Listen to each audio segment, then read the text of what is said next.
really hard to believe that on March 15th, we met together in this building for the last time, and since then have been online and scattered, as 1 Peter chapter 1 would describe us, worshiping in our own homes and communicating solely by video, text, and phone calls.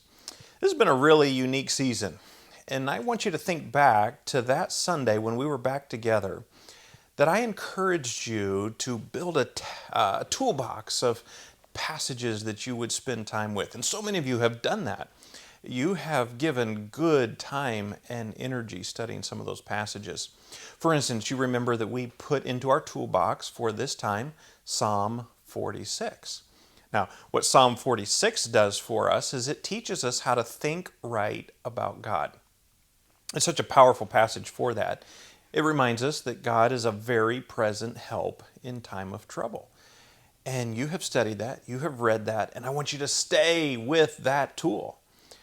But at the same time, we added Psalm 91 to our toolbox. Now, Psalm 91 is a fantastic psalm. We studied it together. It's a psalm that teaches us how to talk right about God during this time. It also teaches us who to trust during times like this. Okay, so envision your toolbox. You put Psalm 46 and Psalm 91, and we also put 1st and 2nd Peter. That's what we've been studying on Sunday mornings together. 1st and 2nd Peter are really good books. They take the concept of suffering and holiness and put them together. They remind us that God will often use the external circumstances of life to do some things on the inside of us, to make us holy. The way I described it on that Sunday when we were last together was for you and I to study 1st and 2nd Peter for this purpose. We have to understand what God's divine strategy is in all of this. Now, 7 weeks in, I want to add 2 new tools to our toolbox. So I want you to stay in Psalm 46. I want you to stay in Psalm 91. I want you to keep reading and studying 1st and 2nd Peter. But we're going to add something to it. I want you to add the book of Philippians. Now here's why Philippians is really good for us. Philippians teaches us how to have joy in an unexpected or an unusual place. Now we're in an unusual place right now, and we can have joy. And Philippians tells us how to do that.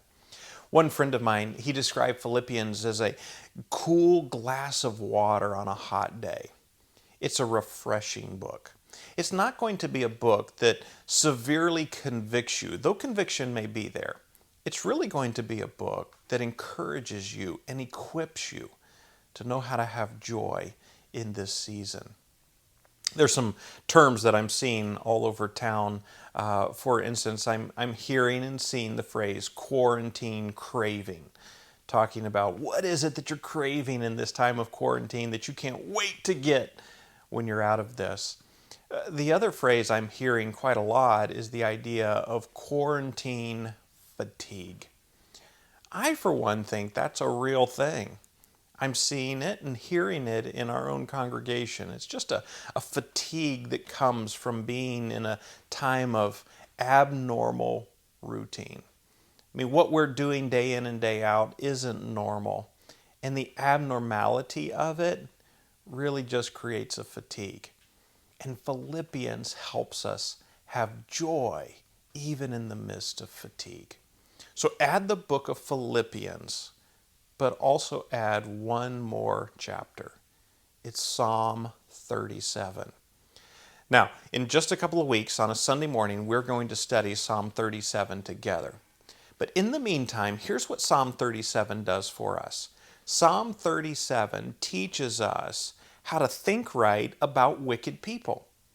As you and I are watching the news and observing society, we are watching wicked people come to the surface. We're realizing that during times of great sorrow and difficulty, wicked people still act like wicked people. And Psalm 37 teaches us how to think right about wicked people. But here's where I really believe the value of Psalm 37 is, and this is why it's been such a help to me. Psalm 37 teaches us how to act right when we're in a long period of waiting. I mean, that's what we're doing, right? We're just kind of waiting for this thing to be over. And we don't know the deadline. We don't know when it's all over. But we do have a biblical responsibility to wait right during this time. And Psalm 37 is going to help us with that. Okay? So I want you to add those two things to your toolbox. Personally in our lives, privately as we're studying God's Word, let's keep that toolbox fresh. Let's keep that toolbox a part of our everyday life so that we can navigate this season together. Now, have you been wrestling with a text? I think some of you have because I keep hearing about it.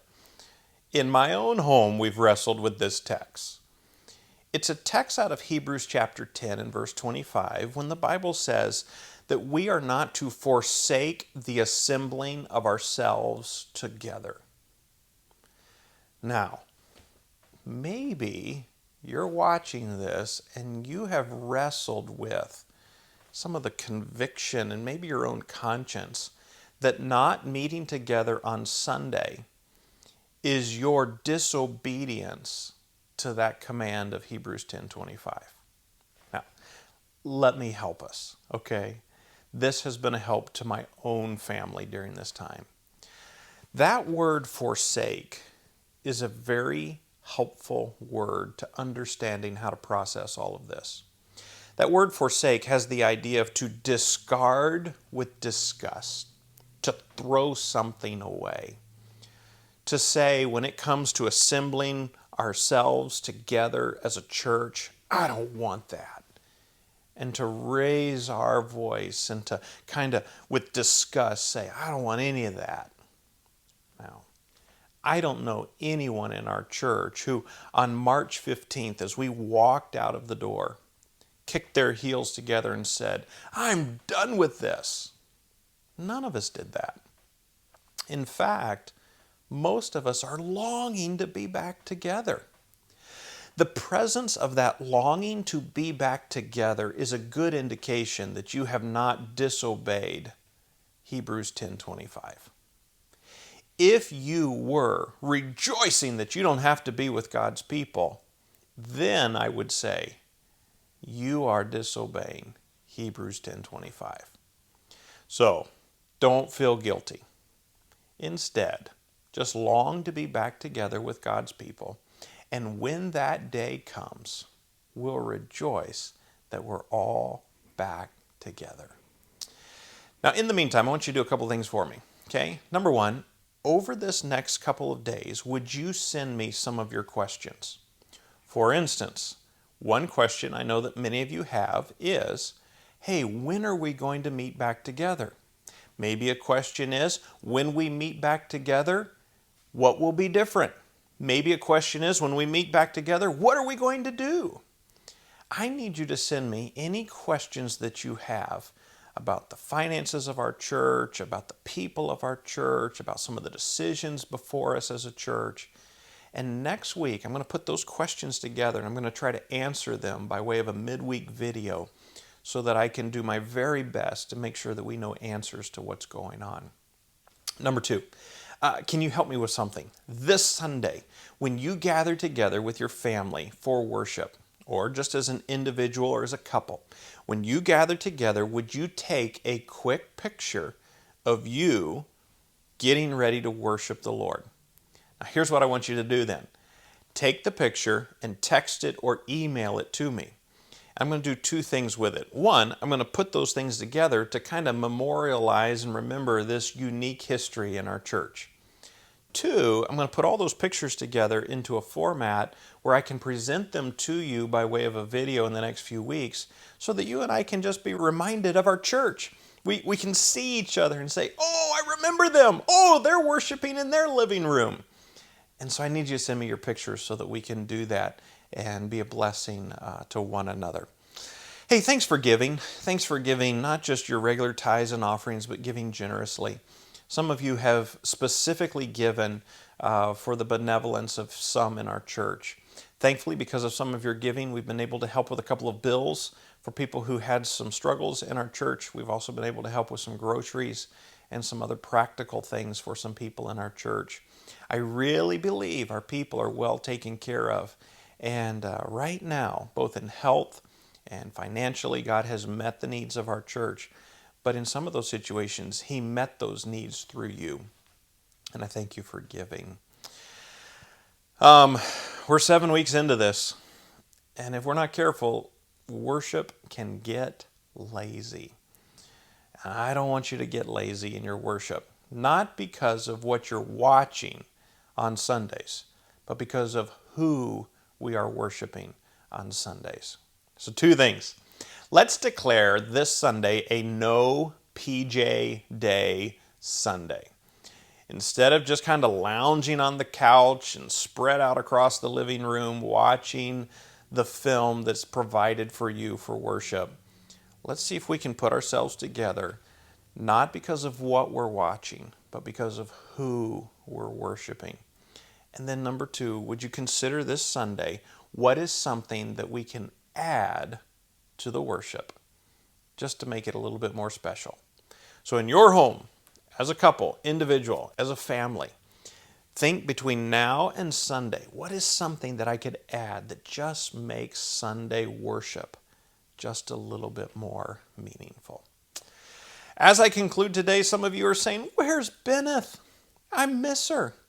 Well, practically, she's on the other side of this camera smiling at me. She's doing what she does so well. Look beautiful and smile. And that's exactly what she's doing right now. But I know that many of you ladies miss her. You miss her instruction. And guess what? She misses you, and she misses teaching you and gathering with you on Sunday mornings. So yesterday, her and I put together a short little video of which she has entitled Words of Encouragement, that she has some teaching that she has put together for you ladies. Later this week, it'll come to you by way of email and will be on our YouTube channel. Ladies, she hopes that that will be a very, very special blessing to you. On behalf of myself and the beautiful lady on the other side of the camera, we sure miss you. We can't wait to be back together, but in the meantime, let's stay faithful.